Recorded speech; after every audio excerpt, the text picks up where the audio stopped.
Hey guys, welcome back to another episode of Cooking with Patrick. I don't know if you can tell, but we got a little bit different aprons on.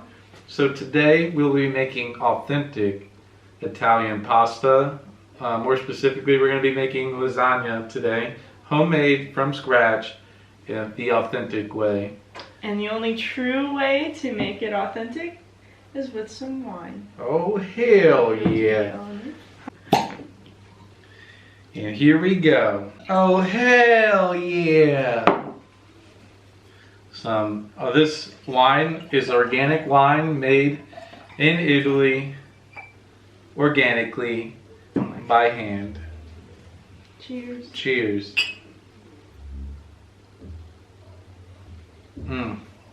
Now we can begin. Now we can start. Here we have all our ingredients that we're going to be using today. Well, most of them anyway. But for the pasta is simple. There's 3 ingredients: flour, egg, and love. Anyway, that's what the class we took in Florence taught us. And then the sauce we're going to be using is called Bechamel Sauce. It's a white sauce. And that is just butter, flour, and milk. And the exact ingredients will be in the description. And then also we have Parmesan cheese for the lasagna on the interior. And then you have your ragu, whether you want to make it homemade or out of a homemade can, it's up to you. And then we're also going to be using ricotta cheese. And this is the true authentic way of making lasagna. Okay, the first thing you're going to do is you're going to make the pasta itself, which is just flour and egg. So the rule of thumb for making pasta, it is 3/4 a cup for 1 egg. So every egg you have 3/4 a cup of flour, and it's always safe to start with a little bit less flour than you actually need, because you can always add flour, you can't ever take it out. Okay, so the first thing you're gonna want to do is make a little volcano in your bowl, like so, a little crater for the eggs to go in. And you're gonna crack each egg.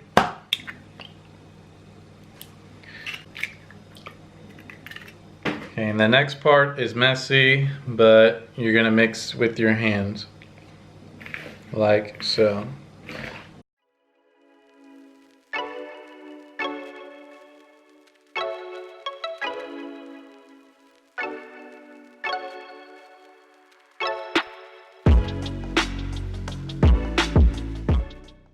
And you're just working this dough together till everything's nice and mixed up. All right. Our dough's still super sticky, so we're gonna have to add a little bit of flour to it. Okay, now I have super sticky fingers, but that's easy. You just dip your hands in some flour that's out of camera, and you use the flour to wash your hands.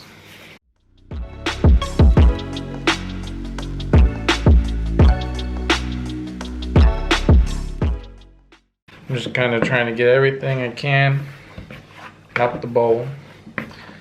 Okay. Now we have a ball of dough. Alright, I'm going to take that off, put it on the table, move our bowl off to the side. And now I'm going to wash my hands just so they're extra clean to make this process a little bit easier. Now that I have clean hands, I'm going to start kneading the dough. And you're going to work it for at least 5 minutes. It's going to change texture, and it's going to make it so the dough is a lot easier to work with. So I'm just going to start off slow, trying to get everything mixed together.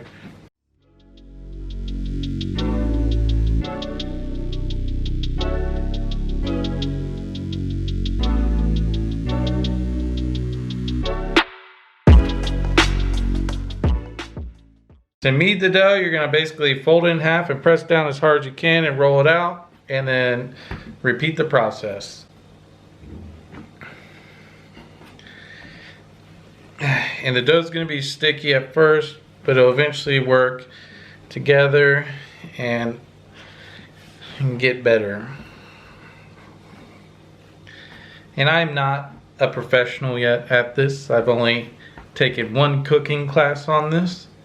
And this is actually my first time making it by myself, so hopefully it comes out good. But this is definitely something I still have to perfect myself. Yeah, this process is going to take about 5 minutes. So you're just folding the dough back into itself and pressing down and rolling it out.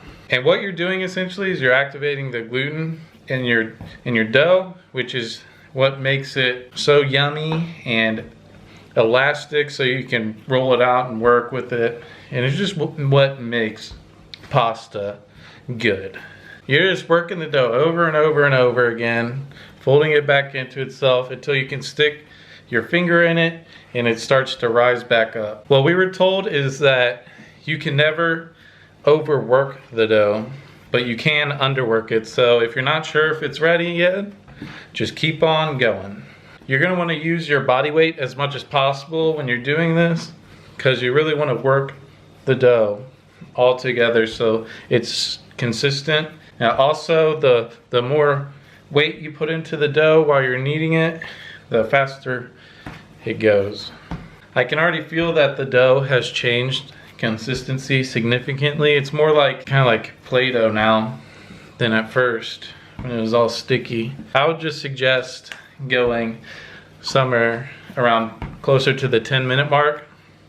That's what I'm gonna do because it's my first time doing this on my own without a professional to tell me if it's good or not. So I'm just gonna work it as much as I can. It's been about 6 minutes. I'm just gonna do a finger test here. You just press into it and I don't know if you can see, but it starts to rise back up. So I'll do that again over here. Just press your finger in and you can see it starting to rise back up. And that's how you know when it's ready. But I'm gonna keep working it for about another 2 or 3 minutes just to get it extra ready. You wanna make sure that while you're doing this, you're doing the true Italian thing and drinking plenty of wine while you're working this dough out. So the next step, what you're gonna wanna do is you're gonna take plastic wrap and tightly wrap this in a ball. Not like super tight, but enough so there's not a bunch of air in there. And you're gonna let it sit at room temperature for about 30 minutes. It's pretty easy. Just take the plastic, you know, put it over your little ball, and you wrap her on up. Easy peasy. Let it sit for about 30 minutes, and now we're gonna make the bechamel sauce. All right, now I'm making the white sauce. It's bechamel sauce, the traditional sauce that goes with lasagna. You're starting by melting about 3.5 tablespoons of butter. And then I'm gonna add flour to make a roux. After this, it's gonna be 1/2 cup of flour. And then after the flour and butter all nicely mixed together, you're gonna add in 2 cups of whole milk. And then at the end, 1 whole nutmeg. But we don't have a nutmeg, so we're gonna try it without that and see if it comes out okay. I'm sure it will.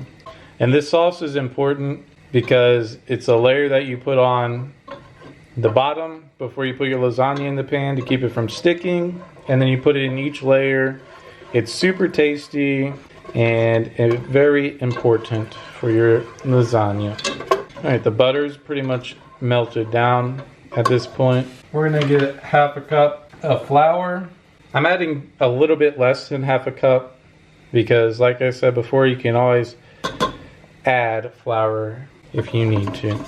Okay, so you're gonna basically get this into a roux where it's all nice and emulsified. You're basically mixing everything together until it turns into a paste. From here, you're gonna add about 1 teaspoon of salt and then 2 cups of milk. I'm gonna add 1 cup at a time just to make sure I don't over add milk. And you're basically gonna cook this until it's thick. You know, you don't want like a super thin bechamel sauce. You want it to be not like super thick, but thick enough that, you know, it kind of holds its place. Adding 1 cup of milk and mixing this all together until it's nice and emulsified. Okay, so now you're gonna stir this until it's about as thick as like a gravy consistency. So you don't want it to be super liquidy. Okay, looks like everything's nice and emulsified together. I'm gonna add another ingredient that's pretty important for this that I forgot to mention, but some ground black pepper.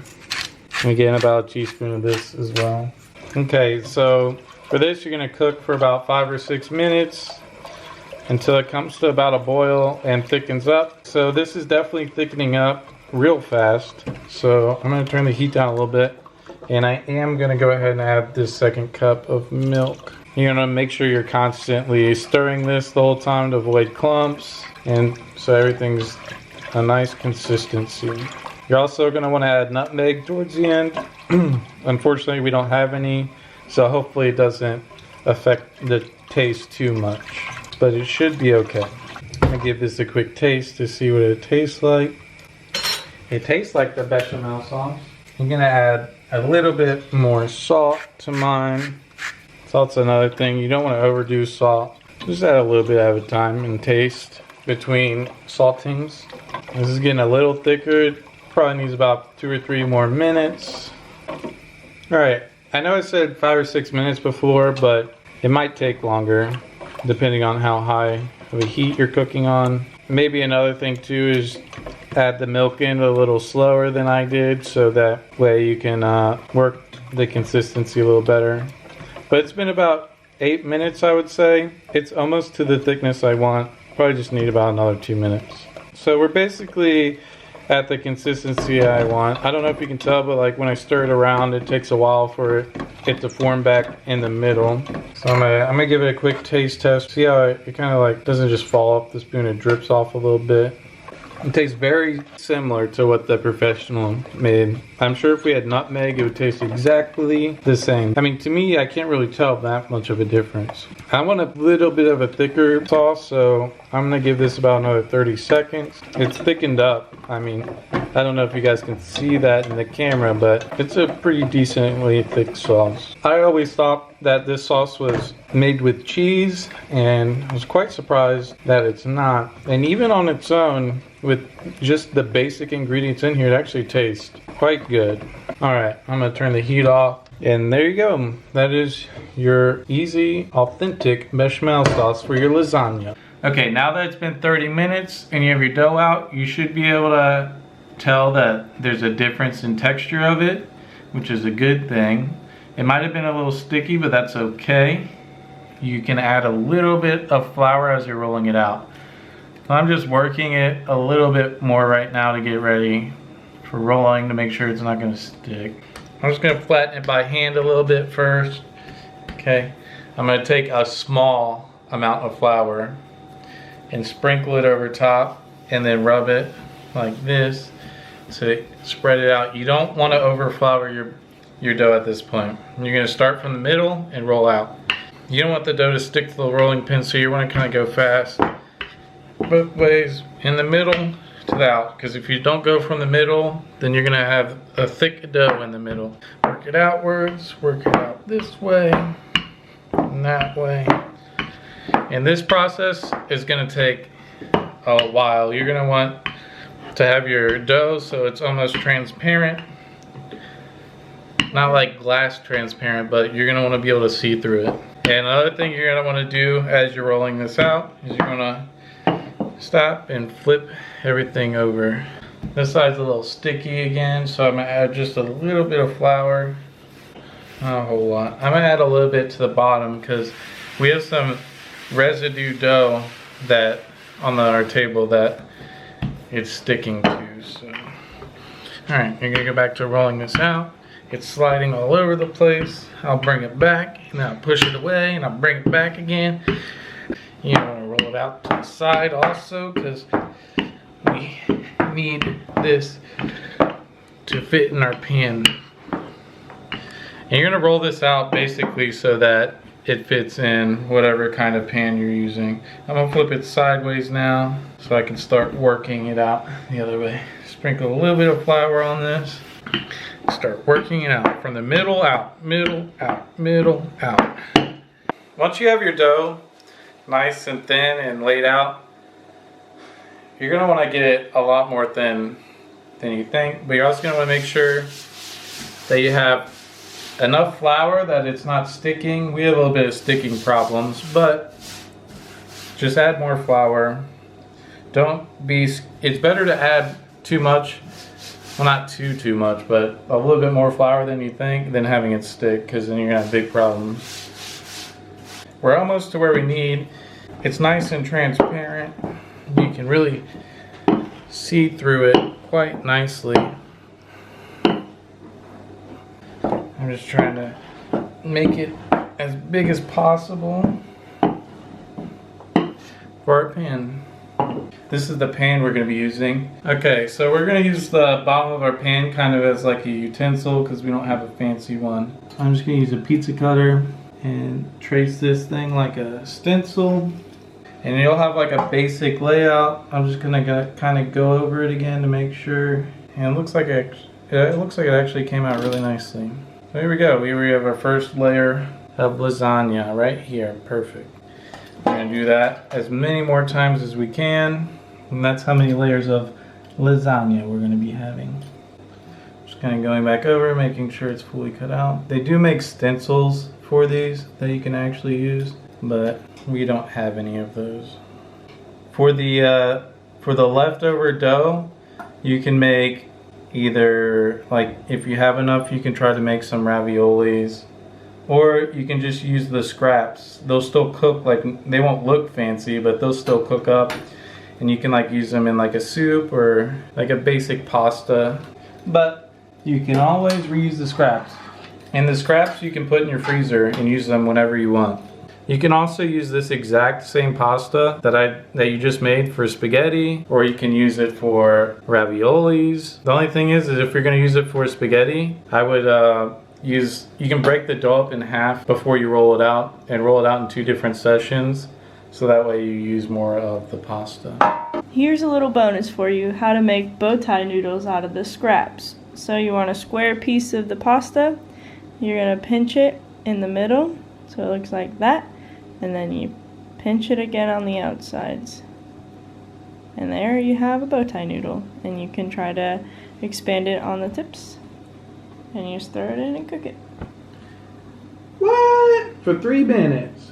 Now that all your pasta's cut out and each layer's ready to go, it's time to put it in the pan. So first thing is, you're going to start with your bechamel sauce, which, by the way, if it sat out for too long and thickened up way too much, all you have to do is add a little bit of milk and a little bit more butter until it gets back to the consistency you want. I'm going to add this in, enough to coat the whole bottom of the pan. You don't want your pasta noodles sticking down there. So you're going to put a good layer down, spread it out evenly. Okay, I have a nice even layer down on the bottom. You need to add bechamel sauce to every layer you have. Alright, so we're going to lay this noodle down in here. The first one, boom. Now this ricotta, I'm not sure how it's gonna end up coming out. Okay, first thing we're gonna put down is some ragu. You're more than welcome to put meat in your ragu. I would've, but I forgot to buy ground beef from the grocery store because I'm a goober. But some ground beef and ragu together would go perfectly. So you're gonna put an even layer of ragu down. Okay, I'm gonna put a nice layer of freshly grated Parmesan cheese down. Now I'm gonna put a nice layer of ricotta cheese down. I'm only gonna do ricotta, I think, on the bottom and top layer, so I don't think I have enough to do every layer with ricotta cheese. Also, I'm not too sure about the consistency of this. It's kind of hard to evenly put down, so we shall see. Okay, after you put down your second layer, you put another small layer of bechamel sauce down. Turns out our lasagna could have been a little bit wider, but that should be okay. So next ragu, a layer of Parmesan, a layer of pasta. And then you're gonna repeat until you're done with all your layers of pasta. Okay, I'm gonna add the rest of my ricotta in now instead of waiting till the final layer. I feel like it'll be a little bit easier this way. I'm gonna try doing it by hand, seeing if that works better. So far, no. If anyone knows how to actually spread this cheese out without completely messing it up like I am, feel free to leave a comment. Okay, our last layer of ricotta is down. I'm just gonna kind of like loosely do this ragu because I don't know how to evenly spread it with a glob of ricotta everywhere. Add some more Parmesan. We're gonna put our last layer of sauce on here.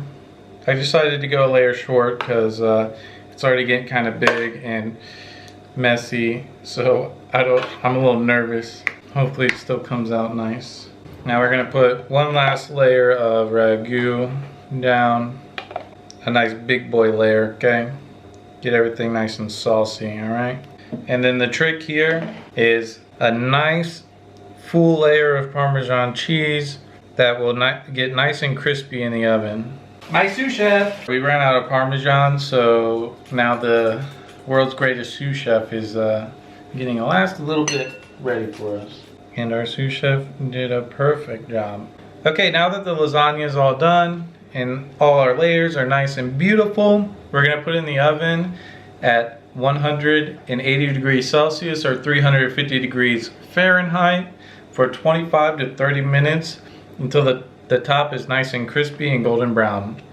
That's the important thing about putting a nice layer of Parmesan cheese, so that will crisp up and not burn the pasta beneath it. And in we go. Now that our lasagna is nice and cooked, this is about what it should look like when you're done. The top got a little bit extra crispy, but that's my fault. I accidentally turned the oven up. We're gonna go ahead and cut it. I'm gonna do it in 4s just because of the way our pan is.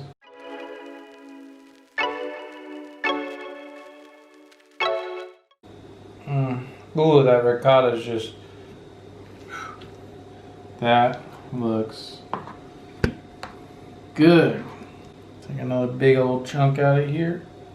Okay, now we have our food nice and plated, and it is time for us to dig in. Go ahead and take the first bite here. Oh, it looks so good.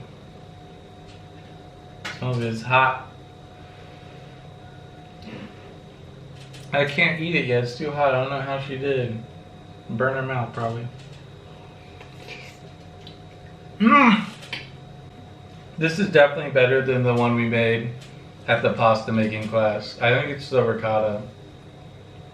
This is good. I tell you what, I was a little worried about how this was gonna come out, but this legitimately, maybe it's my excitement, but I honestly think this is the best lasagna I've ever had. This is good. It is good. I was super worried throughout making this whole video that it wasn't going to come out good and we were going to have to scrap this video. But if you like lasagna, I'm telling you, you will like this. It is top tier for sure. So if you like this video, feel free to like and subscribe and leave us a comment down below if you liked the video and if you made it. We also just recently made an Instagram page and we also have a Twitter, so feel free to go on there and mention us with pictures of what you made, and we look forward to making more videos for you. Yeah, I want to see. Thanks for watching. I want to see your all's creations. Thanks. Bye bye everyone.